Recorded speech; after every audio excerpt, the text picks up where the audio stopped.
This is the Powered by Rock podcast with your host, Isaac Kuhlman.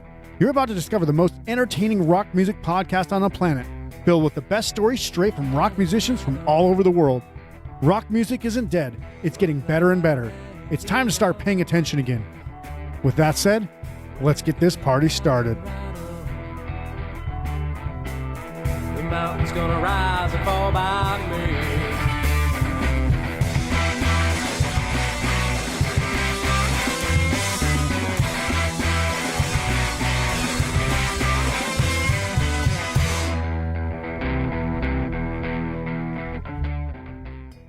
Hello and welcome to the Powered by Rock podcast. We're going to be speaking with Tane Graves of the Minneapolis punk band Tightwire today.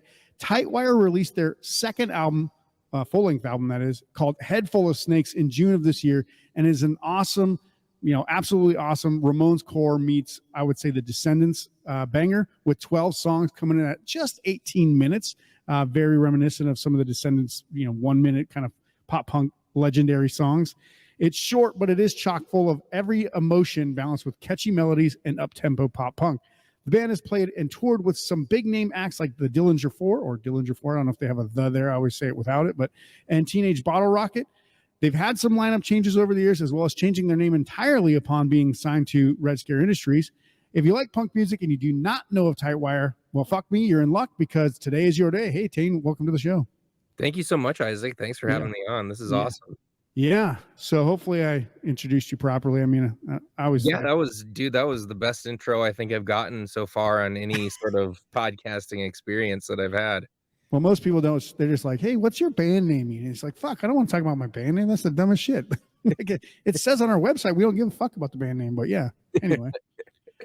I do want to talk about some pretty interesting stuff. Obviously, you're based in Minneapolis, Minnesota, Twin Cities area. And recently, this is less than a week ago, actually it was like a week ago today, there was actually a shooting at Nudieland, which is like a house show place, a punk show or a punk venue that is actually at a house.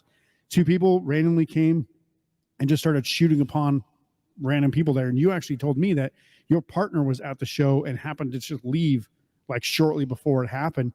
Hearing this kind of shit literally just makes me sick to my stomach. I'm like, how do we see this kind of stuff in the world when people are just trying to spread joy over here and somebody's got to come over here and fuck shit up? It's makes no sense. But obviously this hits really close to home for you. I'm just curious, now that you've had a little bit of time to process it, has the shock kind of worn off? What's kind of going on? I know that they've had a couple of fundraisers that absolutely smashed their goals, which is awesome. But tell me about it from your perspective, and how does this tragedy hit you? The one thing I am thankful for, and I'll correct you right up front, my ex-partner, but that's okay. We're still super close. For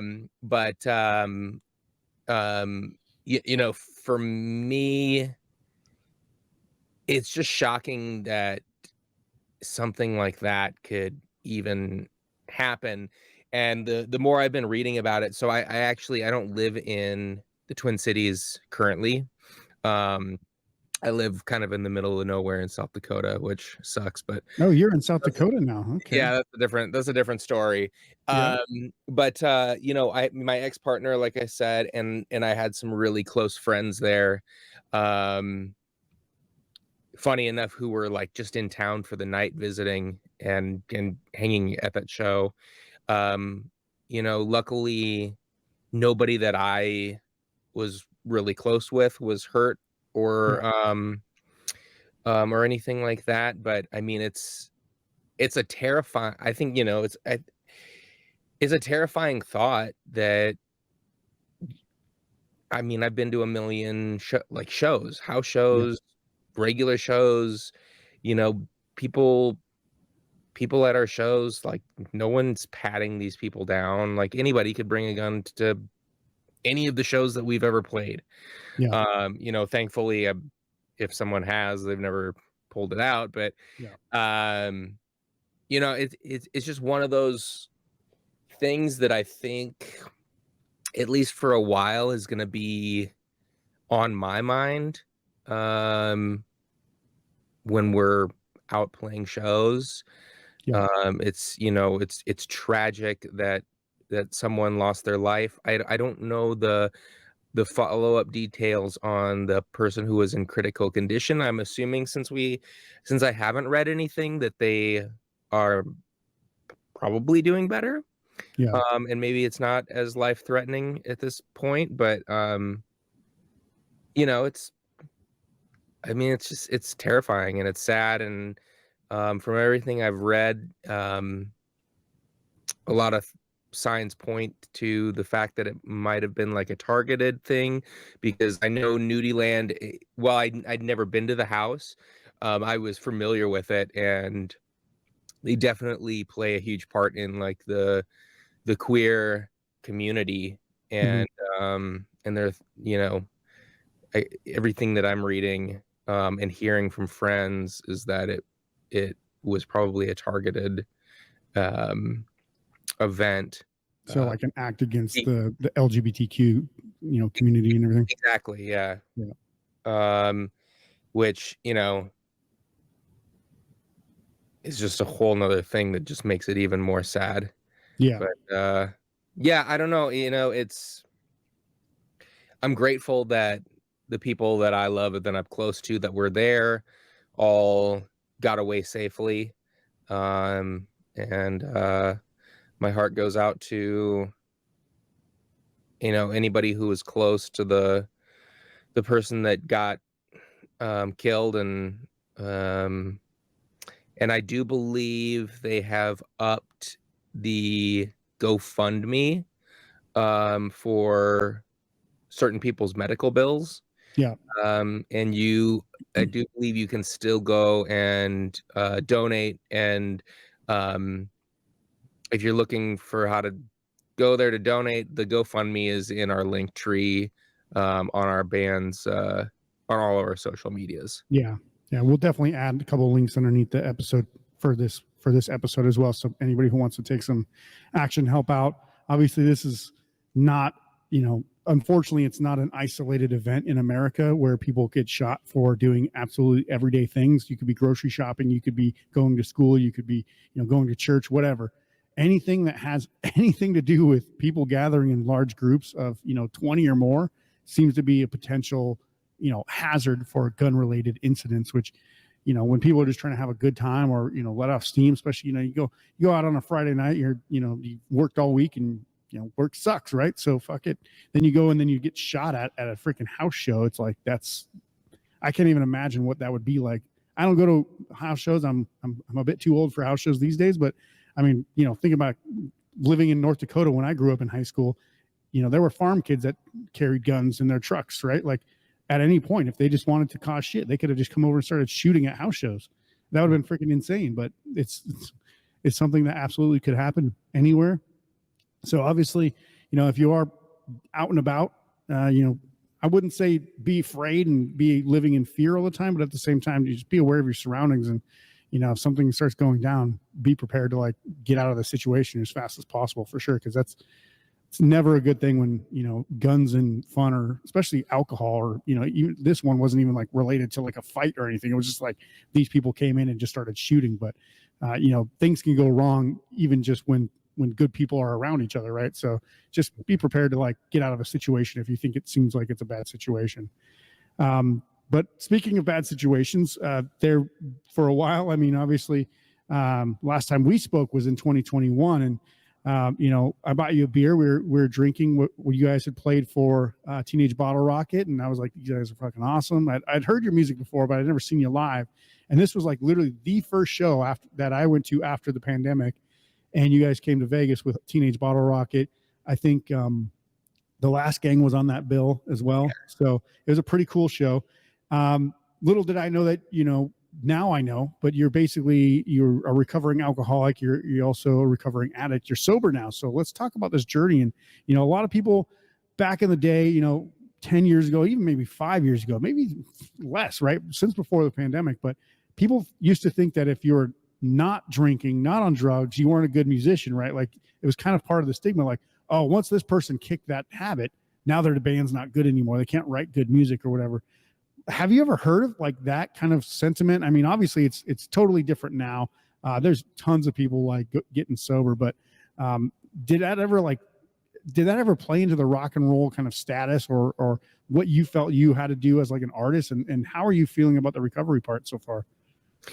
Yeah, I mean, my recovery has been kind of an up and down battle. I've had some relapses from time to time, which I'm not proud to say.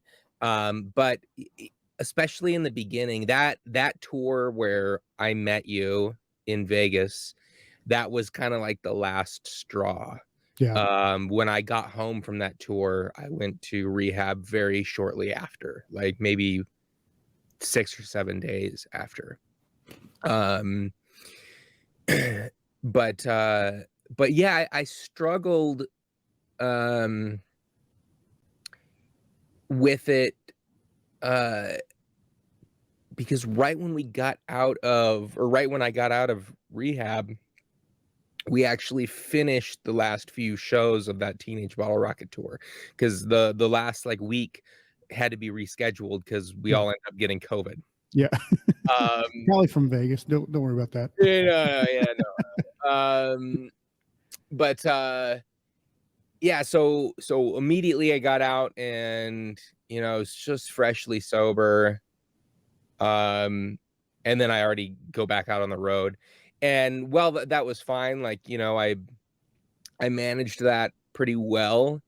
It was a shock to my system because drinking and partying was it like coincided with playing music, especially live music. Not so much like, it's funny because I sing about alcoholism and drinking and all this stuff, and you would think that I was probably drinking while I was writing the music, but 9 times out of 10, I've I I write completely 100% sober. Yeah. Um, so it was Don't more. tell anybody else that, because then they'll think that the music's been affected, right? Yeah, no. I mean, I've always written sober. Every time I'm in the studio, e- e- almost any piece of music that you ever hear from me, it's probably been recorded while I was sober. Yeah. But the live setting was a big challenge for me, and still is. It's a trigger, and um, you know, the thing that sucks is I want to always be present at the shows that I'm at, but there's Yeah. been a couple of times where I've just had to like tell my band members like, "Hey, I'm gonna walk away, Yeah. and just like get out of here for a little bit. I'll go like, you know, get food at a nearby place, Yeah. just to kind of get away from it." But I didn't realize how much I used alcohol and drugs to like cope with like some social anxiety Sure. that I have. Because alcohol is really good at numbing that shit out. Yeah. It'll Uh, definitely stops your inhibitions. That's for sure. yeah, totally. Um, Especially when you're around like other people who are drinking and partying and stuff like that. Um, you know, um, the unfortunate part is I was the only one in the band who was drinking and partying every single night. Yeah. When somebody goes out to a show, it's probably the one show they're going to in that month, or maybe Yeah. a couple. If they're common show goers, maybe it's the second show that they've gone to in a week or whatever. Yeah. The point is that everybody gets that recovery time who's going to the show. Yeah. But when we're out for a month, it's absolutely fucking insane that I was drinking on that tour that I met you. I think I didn't drink one day. Yeah. I didn't drink one day out of the entire tour. I was in San Antonio, and I was so proud of myself for not drinking one day Yeah. out Like, they of. only got Lone Star beer here. That's beer stuck, so I'm good. Yeah, but it was just like, that was almost a month-long tour, Yeah. and I drank every fucking day. But it's like, it's one of those things where, like, you're out at the shows and people offer to buy you beers and shots and stuff, and Yeah. so It's like, yeah, the go buy whole a thing. vinyl or go buy a fucking t-shirt. That actually helps more. Yeah, right. But I mean, you know, everybody's been really cool. And that's a big reason why I wanted to publicly put it out there Yeah. immediately that, you know, hey, because I feel like I had just kind of gotten like like a reputation of being the guy in the band that was the partier, Yeah. and so a lot of people all over knew me as like, oh, well, I'm gonna bring him a bunch of shots on stage. Yeah. I mean, it doesn't help when you have like a new song called Party on your new album, right? So Yeah, exactly. Um, and people still do, but I just give them to my band members now.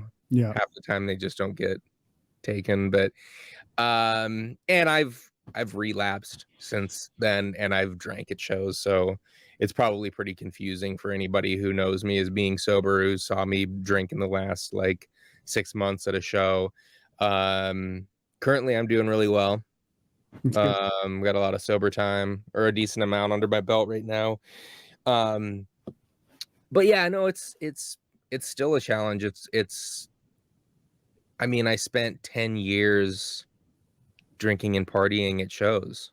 Yeah. Uh, I worked at the Triple Rock for 5 years, which, you know, if the No Effects song leads you to believe anything, is that we did a lot of fucking partying. We Yeah. drank a lot. We did a lot of drugs at that bar, and it was a lot of fun. So I'm undoing 10 years of what always came natural to me at shows, Yeah.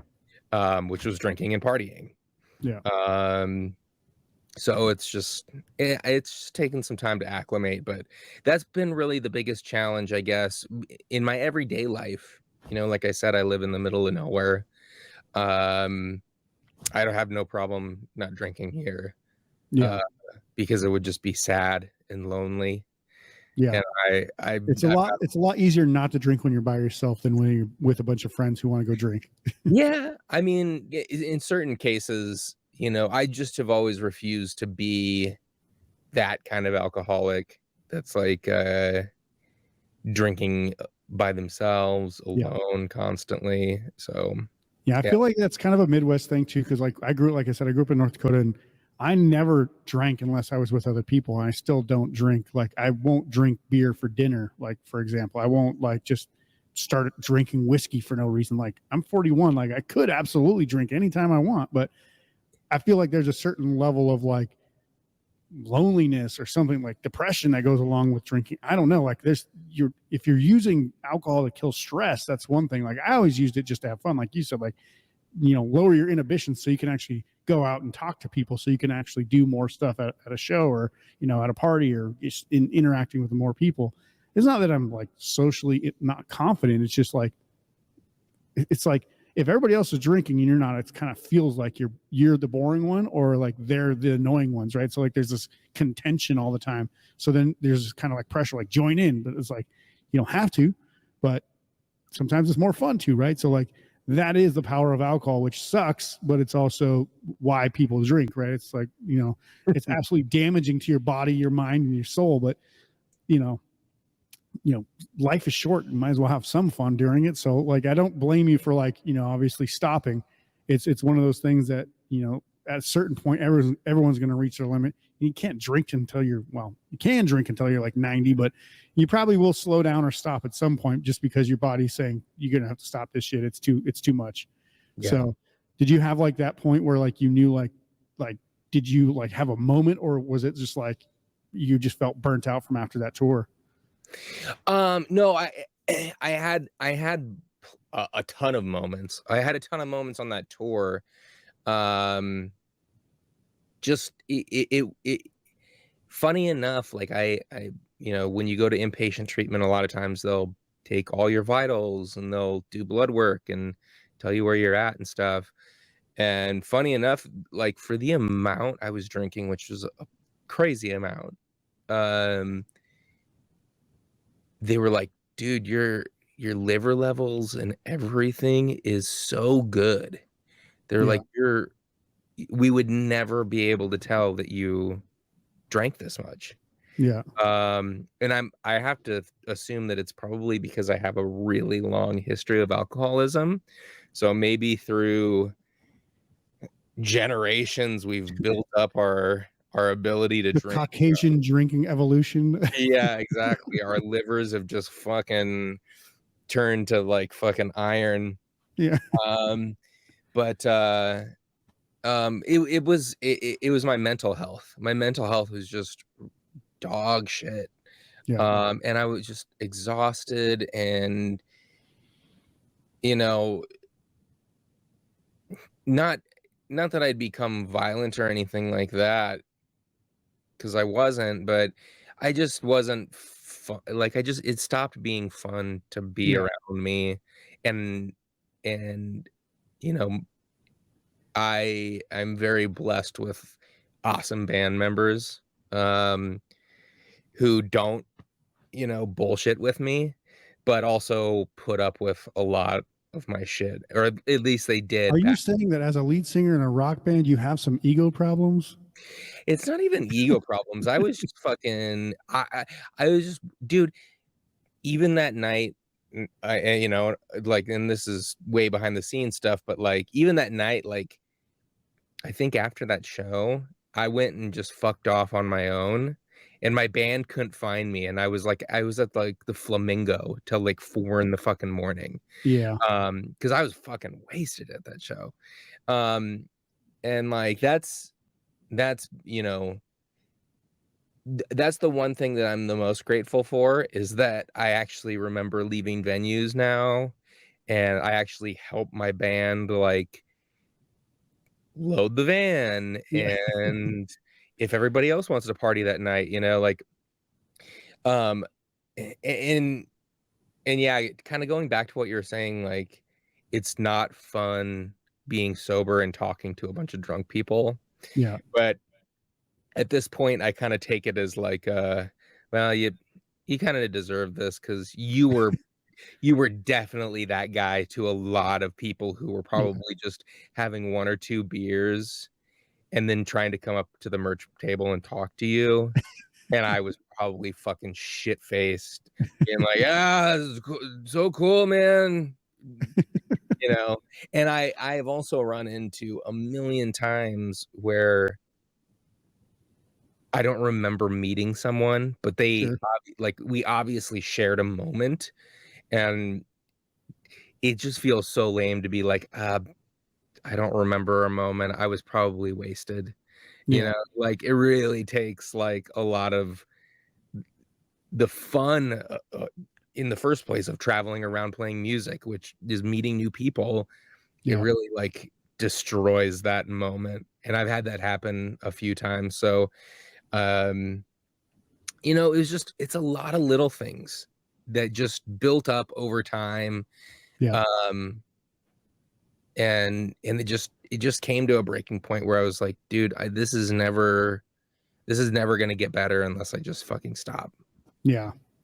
Well, I'm glad that obviously like you realize that like a lot of people don't, then they, relapse and then get, overdose or do something crazy and like hurt themselves. And, hopefully that'll never happen to you. And, obviously if you're ever in need of things, like talk to people, you can reach out to me. I don't care. Like Thanks. anybody that, like make sure that you definitely get help. And, it's one of those things is towing the line of being fun, but also protecting yourself and keeping yourself safe, right? So while people will be like, "Oh, come on, man, come on," it's like can't do it. Like the other side of that. So a Yeah. lot of people don't know that for themselves, and it takes them a long time to figure it out. And you're still young. You're probably what, mid 30s, early 30s. Yeah, I'm 33.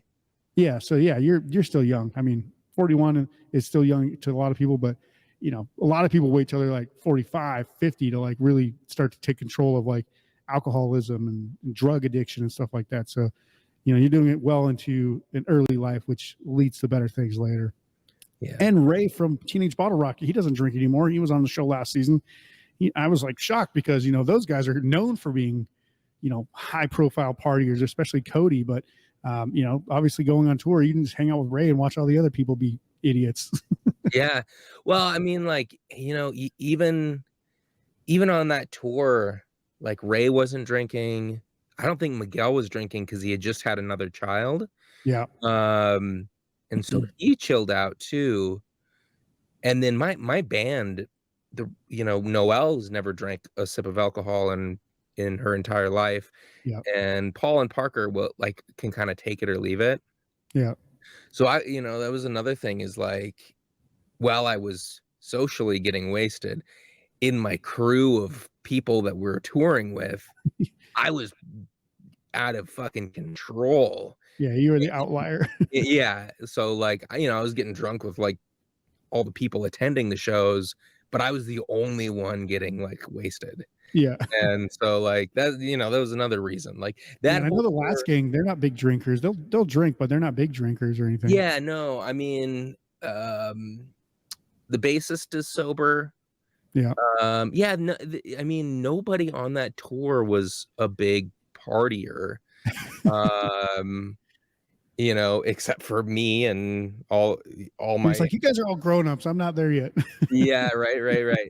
But it just that tour needed to happen, specifically, I think, for me to realize like, okay, this is not fun for everyone else who has to deal with me on a daily basis. Yeah, for sure. Total fucking blast for, I'm sure, anybody who was at the shows with me and like sitting at the bar with me. Yeah. Because I would like to think I'm a pretty fun alcoholic, but Yeah. um yeah, no, that tour was just the final straw, and I'm thankful that it happened, and I'm thankful that it happened with the bands that we were on tour with, because they were supportive and understanding human beings, that I really love, and I'm happy that we're still doing more dates with TBR. And Yeah.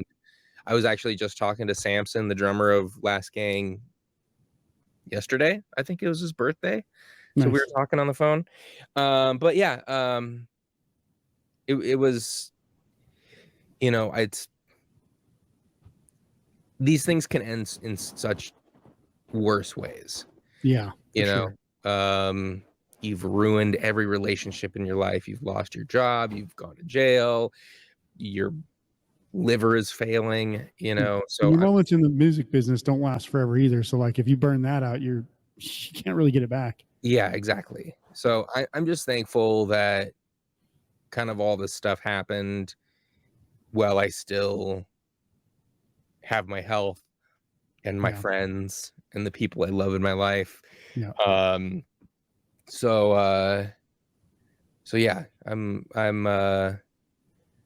stoked to have sober time, and yeah, I don't know what else to say about that right now, Well, it's but good. I mean, we're going to segue into the next best thing, which is the music, right? That's why we're here. We want to talk about the music, the new oh album, yeah. Head Full of Snakes. So, for anyone who hasn't listened to Tightwire before, I mean, you range from 30-second songs to 2.5-minute songs, but that's pretty much it, right? Like you don't have 5-minute songs on any album or anything.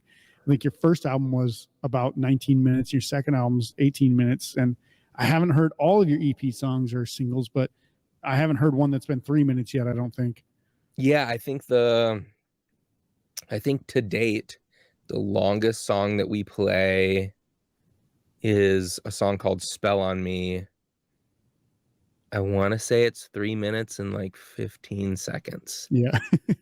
And that is the longest song that we've ever written as a band.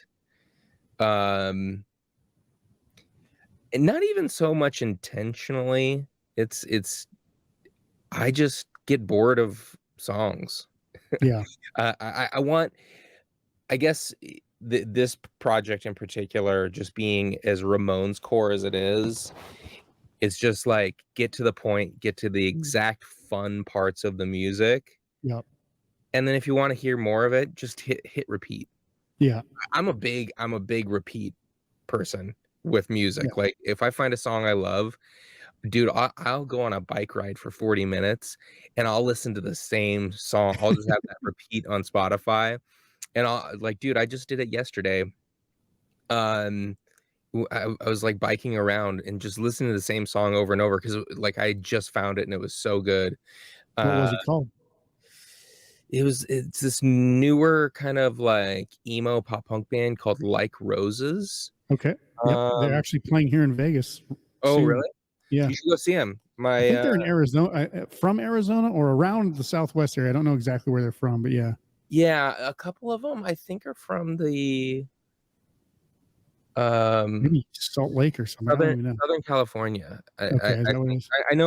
I know one person in that band, my homie Amy, who plays in a million other bands. Gotcha. Um, I think she's a Southern California person. I don't. Nice. Yeah, I know they're from like the southwest part of the air, but like they just kind of popped up all of a sudden. I'm like, where did these guys come from? Yeah, I know they like. I I had just recently hung out and met Amy. She was on tour with another band, Startle. Okay. And she actually played. I booked them here in my. I live in Pierce, South Dakota, which Yep. is the middle of fucking nowhere. I Like, know where it's at. yeah, The capital city. yep, it is. But it's not a city at all. It's very, very small, like 13,000 people tops. Yeah. But I booked them a show here, and even then, like I'm like, listen, like finding them. I messaged her and I was like, dude, you never told me that you played in like an emo band. This fucking rules. Yeah. Um, and she was like, "Oh, I just didn't think anybody would care." And I'm like, "What are you talking about, this dude?" Yeah. So go see them live, I will. and They're playing with everybody else. Dropped Out and another band from town here called The Core. So Dropped Out's coming from Texas. Like Roses is opening the show. So I'm definitely, it's at my favorite bar too. So I got to go. Hell yeah, hell Yeah. yeah. Well, everybody listening to this, listen to Like Roses. Yeah. Nice. They're a banger. But aside from that, obviously, what was the process like going through the new album? Like, obviously, you guys have a very clean, like you said, don't put any filler in there. There's not a lot of intros or anything like that. You'll have like maybe a little bit of an intro song, but you won't necessarily have intros for songs. You won't have like, repeated choruses for 30, 40 times. You just kind of stop. And that's kind of the beauty of pop punk and why I started liking punk music in the beginning, because I'm like, I don't need a 3-minute guitar solo to show off like how cool you are at guitar. Like there are so many good guitar players on earth. Like that, I'm more of a songwriter, like melody. Like I want to listen to lyrics. I want to hear what people are talking about. And I want to hear like good music, like a poppy sound, but put to like an angry or up tempo beat or something like that. Yeah. And then, it means something, right? Like I don't care. Like instrumental stuff is great, but it has its place. Like if I want to go rock out, like I'm not going to necessarily listen to instrumental stuff. Like most of the time I want to listen to, fast beat, party type music or whatever you want to call it. One of the bands here in Vegas is like, they called it fuck yeah music. And I'm like, that's a great term. Fuck yeah music. That's what I listen to. Yeah. So like, is that kind of how you feel? Oh, 1,000%, dude. I mean, we intentionally write the music for the live show experience, and Yeah. we want to play something that's really fun. Yeah. That's why, like, yeah, there's like some decently technical guitar solos that I've written for the albums and stuff, but Noelle fucking crushes it at guitar, so it's not a big deal for her. But I want us to write music that people can just like scream to and like run around, and we can run around on stage, Sing like some gang vocals or something like that or whatever. exactly, yeah. The biggest test for me is like how much fun I have playing it in the recording process, Yeah. Kind of determines if we're going to keep the song or not, because I've written a million songs. I mean, it took us 4 years to put out 18 minutes of music. It's been 4 years since our last release, so or almost 5 now. But in that process, we probably wrote like 35 songs. Yeah. And funny enough, the process of Headful of Snakes was so weird because we started recording it during the pandemic, Mhm. and then we didn't finish it until like late or early this year. Gotcha. Like one half of the record has been recorded since 2020. And then everything else was just kind of recorded after. Yeah. Because we just couldn't we were going through our transition from Paul Kettler to Noel and new Paul, Yeah. Paul Mulaney, and then getting back into playing shows and stuff like that. So we kind of hit pause on finishing the record because we were like, well, we need to make sure that people still like us without our founding member, or one of our founding members. So it was a really tricky and weird, definitely the weirdest process of recording an album because everything was so separated. Like, it's like almost like 2 EPs combined to make an album. It's at that point. Yeah, exactly. I mean, the first single that we put out, now I'm blanking on my own fucking songs. I don't know. I remember it was in like 2021. I remember the music video. I'm trying to remember what it was called. Anytime or Another or something, but I can't remember the name of it. One Foot in the Grave was the first. That's Anyone But You. That's the one, yeah. I guess that was the first one we put out. I forgot about that. Yeah. But the when we announced our record coming out, we put out One Foot in the Grave. Yeah. And that was the very last thing. I mean, I wrote that song and recorded it literally like 2 days before we were going into final mixing, and I severely pissed off like our mixing, the guy who mixes all of our stuff, Xander, because he was like, dude, really, you just went and recorded a whole ass another song while I'm like finishing up everything on this project. And I was like, sorry, dude, I think it's really good. Yeah. It was such a weird recording process. Even the way we recorded it was fucking weird. Like, usually standard recording is like you track the drums, then the bass, then the guitars, and the vocals. Dude, I tracked the guitars and then the vocals, and then we went back and Parker would track the drums to all that, and then I tracked the bass last, and then any auxiliary. And hopefully you were in time while playing the guitar and singing enough to where the drums could come in and actually play over it. Oh yeah, totally. I mean, I did everything to a click track. Yeah, okay. But like just everything about the way we approached this was just fucking bizarre. Yeah. And I'm glad it worked out. I'm glad people like it. Yeah. It's definitely an awesome album, and I do want to play one of the songs from that album, which is Bad Decisions. You guys did a music video for it. I think it's a really great music video. It's got a wrestling theme in there, so I wouldn't say a theme. It's the theme, right? It's not a theme. It's the theme of the video.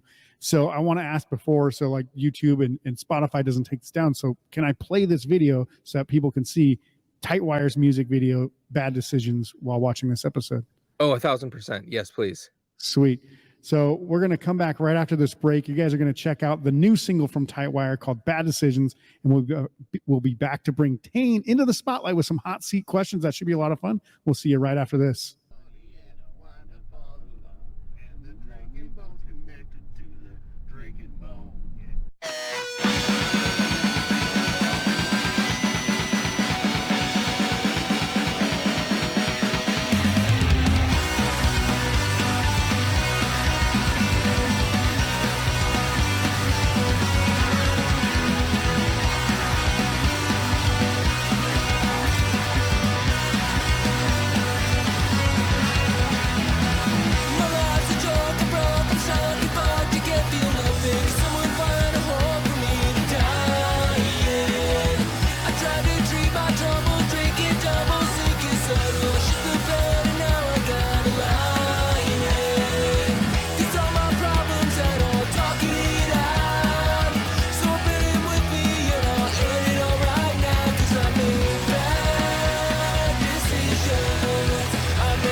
Welcome back to the Power by Rock podcast. I'm here with Tane from Tightwire to put him in the spotlight and make him sweat with some hot seat questions. Hey, Tane, are you ready to be put in the spotlight?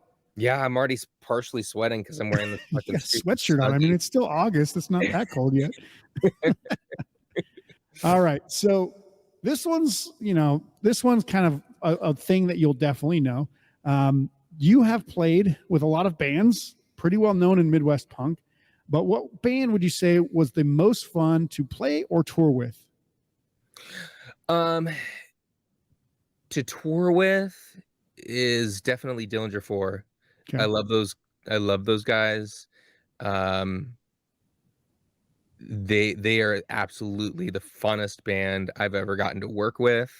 I don't want anybody to make any mistakes. I haven't played in that band. But I've tour managed and run sound for them and everything. And they're my absolute favorite band to go out on the road with, other than my they're own one band. of your favorite bands anyway, right? I mean, a lot of your inspiration comes from that band. Yeah. I just like opened up a thing recently that from my high school days where I was holding it was a picture of me holding a Dillinger 4 record, and I must have been like 15 years old. Yeah. So it's just crazy to like come full circle that, I've gotten to be so close with one of my favorite bands of all time. But yeah, I'm gonna say Dillinger 4 is my favorite to tour with, other than my own band, Tightwire. Yeah. That band, they're okay too, but yeah. Yeah, they're all right. All right. So obviously you're not in Minnesota right now, but you've lived there a long, long time. Mm-hmm. Give me some of your favorite Minnesota-based bands. I know one for sure should be on there, but I want to hear from you. What are some of your favorite Minnesota-based bands? Oh shit. Supportive Parents, Gloria, Small Towns Burn a Little Slower, obviously Dillinger 4, Banner Pilot, The Soviets, Slow Death, Motion City Soundtrack has to be on there. Husker Du. Going way back now. I'm trying to think of smaller bands that I want people to check out. Cadillac. Correct me if I'm wrong, and then I just forgot about this band until now. But isn't Local H from like Minnesota, somewhere like Rochester or Minneapolis? I think so. Well, I always get them confused. I know they have strong ties to Minnesota. Yeah, but I think they're like from Chicago too, or something like. Yeah, they're a Chicago. I'm pretty sure they're a Chicago band. Okay. But man, they would play Minneapolis like every few months. Yeah.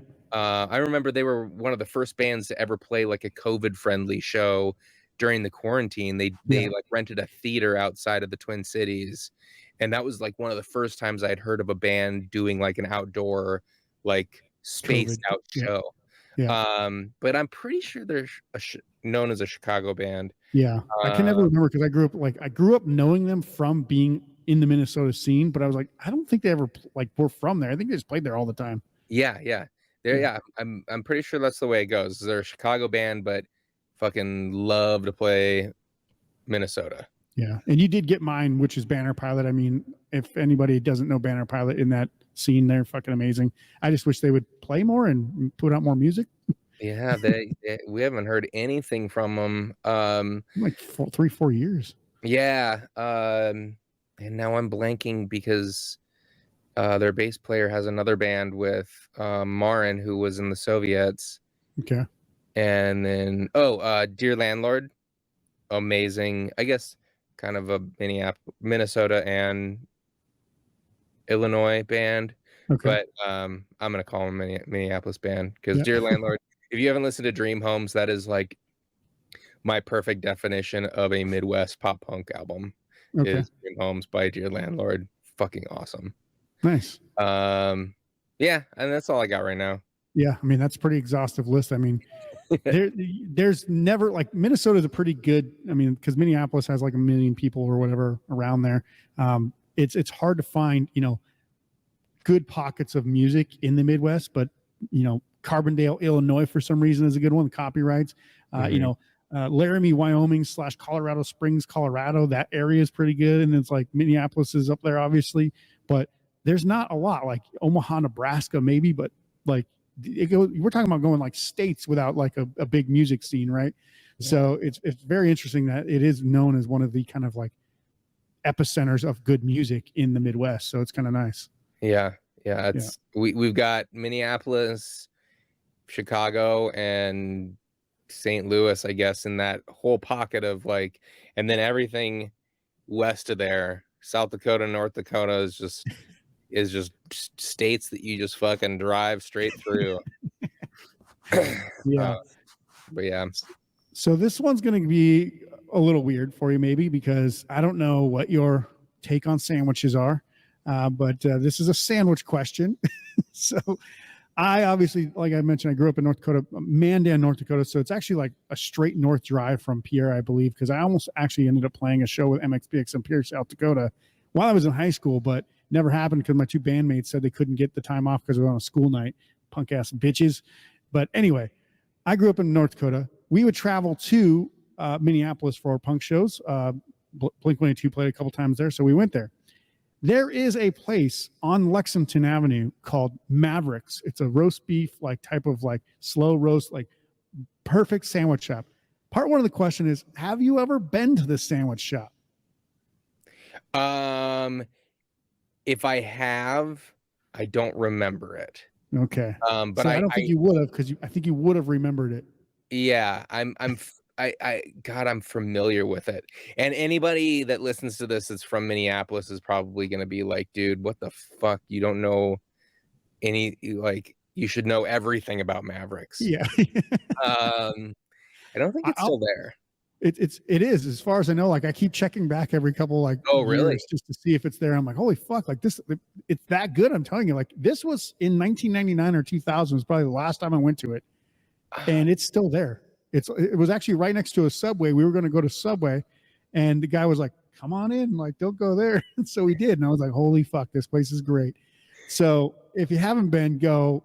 If you ever want to like actually just, the guy explained it to us as, this is like Arby's when Arby's used to be good, but we're even better than that. And I was like, well, I kind of like Arby's. And then I was like, holy fuck, like they'll make like, opening faced roast beef like on with a gravy and like mashed potato sandwich. I'm like, oh my God, you guys do everything here. But like it is very, very good. So I'm just giving you a little a destination trip next time you're in the Twin Cities. And I lived there for 15 years, man, and I don't recall eating at this place. So it's the first place I'm going to go to have lunch or dinner as soon as I get back to Minneapolis, which is in a couple weeks. Perfect. There you go. And tell me how it is, because I literally can like taste it in my mouth, and it's been 20 years. Oh shit. Okay, yeah, I'll send you a text on it. All right. So this one's a little bit more of a tension / controversial question. What is one punk band that you've always thought was not as good as everyone says they are, or that they're overrated, but basically you just don't get the music as much as everybody else seems to get, or that why they're so popular? It can be punk, but yeah. I'm going to say punk since you are in a punk band. Yeah. No, I mean, it's, I have quite a few of them. Yeah, people are probably gonna hate me for this. Bad Religion, just never really got. I just fucking never really got it. Okay. A really controversial one now. A band that I never liked was Anti-Flag. Okay. I never understood why people liked that band. I honestly never did either. Like I didn't want to come out and be like, oh, I didn't think the band was any good either anyway, because I'm like everybody else. But I'm like, I never really liked the band, and I just never got why they were popular. Yeah, it's not even like I liked the message. I like it when bands like Rise Against and stuff like that make political music like a little more commercial and accessible for people to like kind of like dive into like the deeper. I also do not like Rise Against either, but yeah, I agree. No, I don't like that band either. It's not. It doesn't have anything to do with. Well, I mean, I don't like Anti-Flag for more reasons now, but yeah, I just never liked the songs. I never got it. It just it completely. And then a lot of the skate punk stuff, like bands like Strung Out and I do like their live stuff a lot better than I do like their recorded stuff, because like they're fun as hell to watch live. and that's totally fine. Like, Yeah. you know, this is where Parker, our drummer, and I completely disagree, because he Yeah. absolutely loves all that skate punk 90s stuff. Yeah. And for someone who's a massive skateboarder and, you know, grew up, I found a lot of punk music from like the Tony Hawk soundtracks, you know, Yeah. the video games, a lot of that stuff, like Strung Out, and I can't even think of any other bands, but you know what bands I'm talking about. Sure. It just all, I just missed the boat on all of it. And I'm not Yeah. even saying, like, No Use for a Name has a couple of songs that now that someone took the time to show me, I'm like, oh, this band is pretty fucking good. Yeah. But you know, that was another band I just completely missed the boat. I had friends trying to give me records, and I never listened to them. It just never stuck. Yeah. So, I actually like Tony Sly when he did the Joey Cape and Tony Sly acoustic record. I think they did 2 of them where they covered like each other's songs. I actually like that version better than No Use for a Name for some reason. I think I was with you. Like, skate punk had its place. I actually never grew up skateboarding, but like I think that there were some things I liked about it, but not all. I didn't like the whole genre enough to be like every band is good, right? It was like Legwagon I loved, but you know, I can see why I didn't really care for No Use for a Name. I didn't like you know, Strung Out as much, and some of these other bands. I like Millen loved them guys, but there was some of those bands where I'm just like, it's not applicable to the whole scene. Like, I don't get all of these guys. yeah. And I think I think it's common for people to just kind of pick and choose. I mean, there were so many of those bands to choose from at that point, you know. Yeah. And they kind of all fucking sounded the same, Yeah. a little bit. I'll give you one that might even anger you, but I'm a huge Screeching Weasel fan, or at least I grew up being a Screeching Weasel fan. Mm-hmm. Ben Foster is kind of up and down, whatever, but he does make good music. But I never liked the Ramones. Like, I actually liked every band that the Ramones inspired more than the Ramones. It was kind of interesting. Okay. Yeah. Dude, I get it. I get it. I'm like, for some reason, just the Ramones, I could take them or leave them. But like all the bands that they cropped up because of that sound, I was like, wow, they just do it better. So like, why am I going to go back and listen to the original thing when I got 74 carbon copies that are doing it, in my opinion, slightly better? So yeah. And you know what, you can like and dislike any band you ever want, and it's never gonna bum me out. And if it bums out somebody who's listening to this, or you're really pissed that I don't like Strung Out, that's your problem. Yeah, send a mail envelope full of anthrax to. No, I'm just kidding. No, I used to say this thing. I was like, I would say it to hecklers, and it's pretty fucking mean, but I'll say it on this. I used to say, like, if someone was heckling me, I'd say, hey, if you have another comment, I want you to go to the bartender, get a piece of paper, write it out on a piece of paper, fold it up, take it home, and then take that piece of paper and shove it up your ass. Yeah. Perfect. All right. This one is actually a South Dakota reference, even though it's had nothing to do with me knowing or not knowing that you're in South Dakota. But it's actually something I've been asking more guests, because one of the guests from Warren the Duke, he said you should ask this of everybody. And I was like, all right, I agree. It's a pretty good question. But what 4 musicians would you put on your personal Mount Rushmore, either for being influential to you or just being your favorite? So like, they could be drummers, bassists, guitar players, singer, songwriters. They could all be the same, different. You don't have to make a band out of this group, but just 4 different musicians that are on your personal Mount Rushmore. Yeah, I think my list is gonna be kind of fucking wild, because the compare and contrast between them. But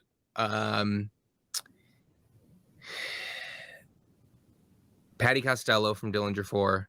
Okay. I think that the lyrical content that guy writes is so fucking genius and honest and sincere, and relatable, especially to working class folks. Yeah. He's not afraid to get dense or very specific about things. Yeah, I think I you know, when I stop and listen to or read the lyrics or whatever, really take time to listen to his lyrics, they always get me every time. So Patty would be on there. Mark Hoppus, just because he's my favorite member of my favorite band of all time. The Yeah. band that got me into listening to punk rock is Blink-182. So at least one member from Blink has to be on there. Sure. Fuck, man. You really put me on. Yeah, I suck at on the spot stuff. Fuck it, I'm just gonna put Travis Barker and Tom on there, or you know, I'll give Skiba some love. Okay.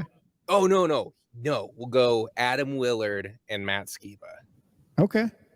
because I am a big Alkaline Trio fan, and I'm so happy that Adam Willard is playing in Alkaline Trio now.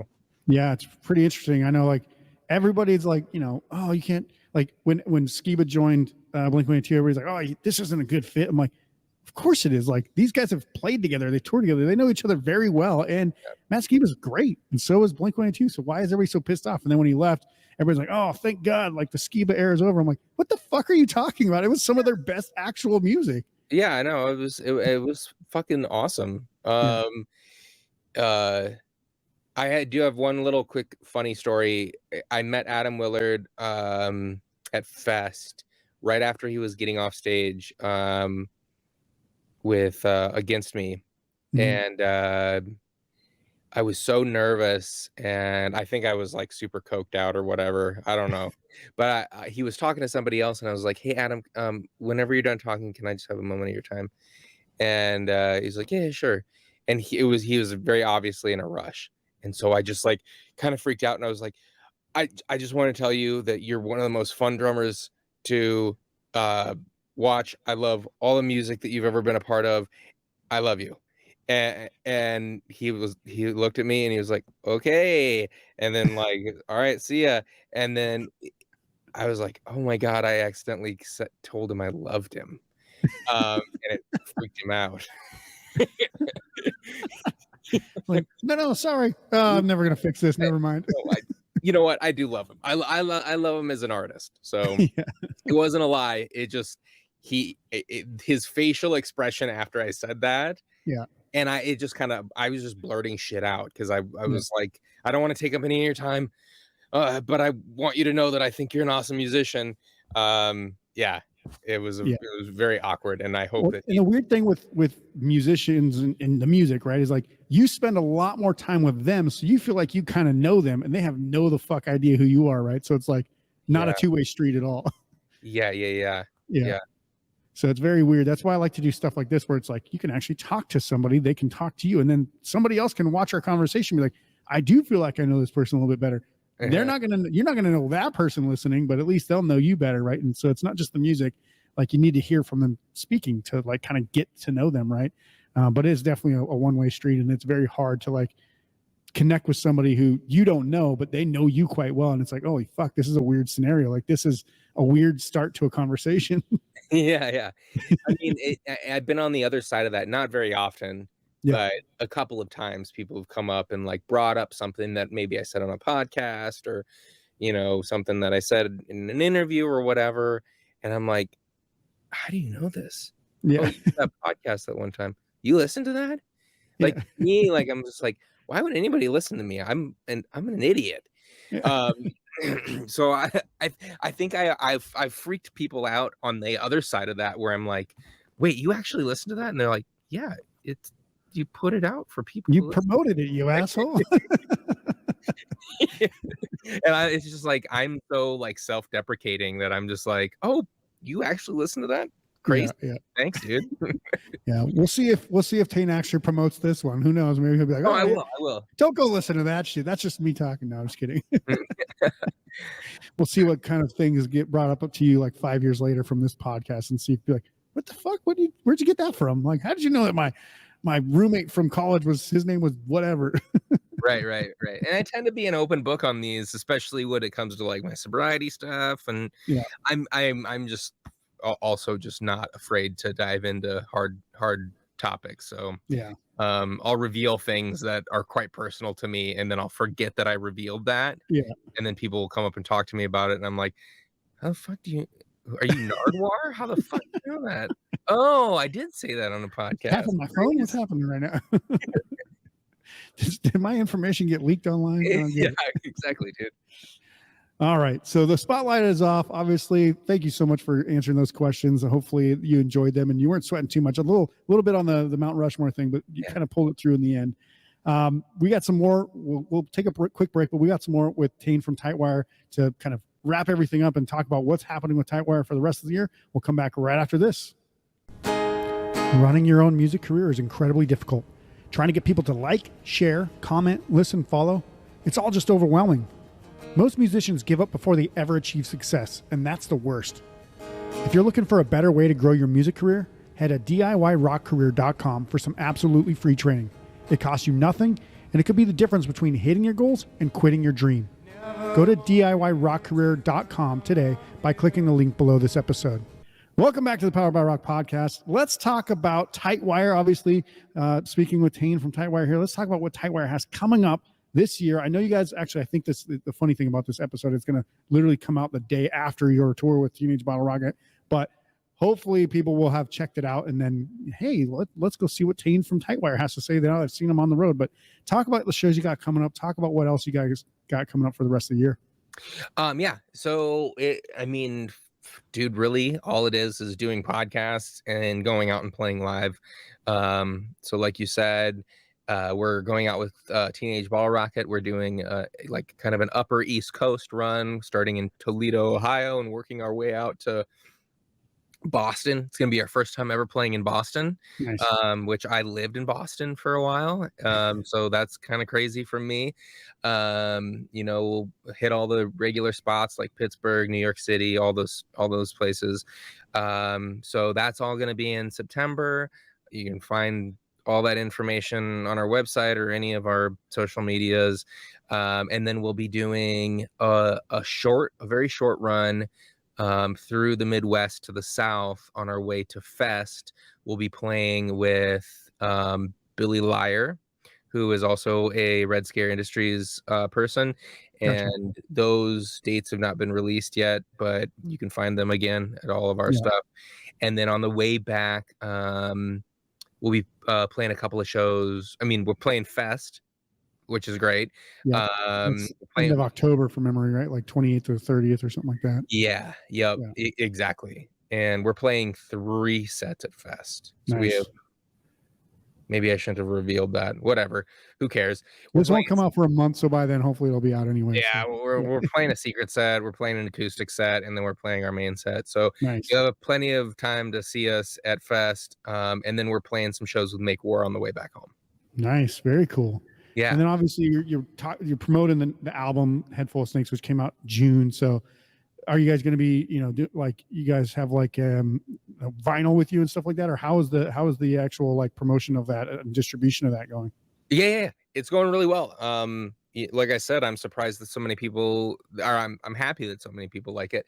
But you can order it online. We have a shitload of copies. So you can pick up vinyl or CDs of Headful of Snakes at our merch table whenever you see us live. Or order it from the Red Scare folks or on our Bandcamp. Yeah, either one of those. I think those are the 2 easiest ways is redscareindustries.net and tightwirempls.bandcamp.com. Nice. Those are the 2. And obviously you can stream it just to see how they like it, but I mean, you're going to like it. Just get yourself a copy because it's great. So we'll add some show notes to the links links to the show notes below this episode. I always say that backwards. I don't know why I stumble on that all the time.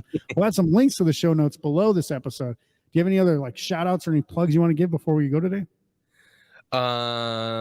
Just a big shout out to my new friend Isaac, who had me on a sweet podcast. Thank you, dude. Yeah, no problem. And then one last question before we go today. What new artists, we talked about Like Roses, but you can add another one or you can choose them. But what new music would you recommend people check out? Just pick one. I'm gonna go Like Roses because I just discovered them literally like fucking yesterday, and perfect. I can't stop listening to their music. Nice. Yeah, I'm gonna check them out when they come. I think it's actually in like a week, so I'll have like a week to go check them out, and then I'll let you know how they go. Hell yeah. Please do. And that's it. So I want to thank Tane from Tightwire for being an awesome guest, talking about pretty much everything Tightwire, but also, getting into some personal stuff. Hopefully you guys liked it and enjoyed the episode.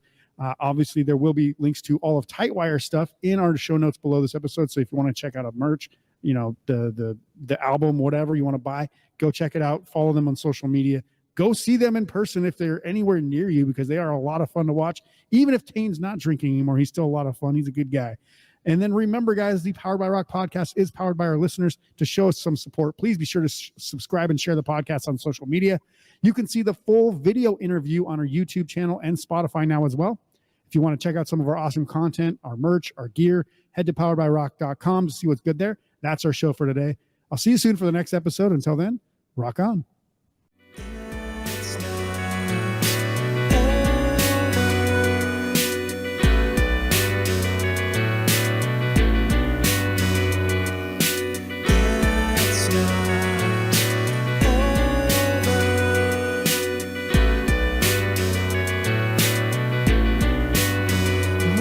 Supposed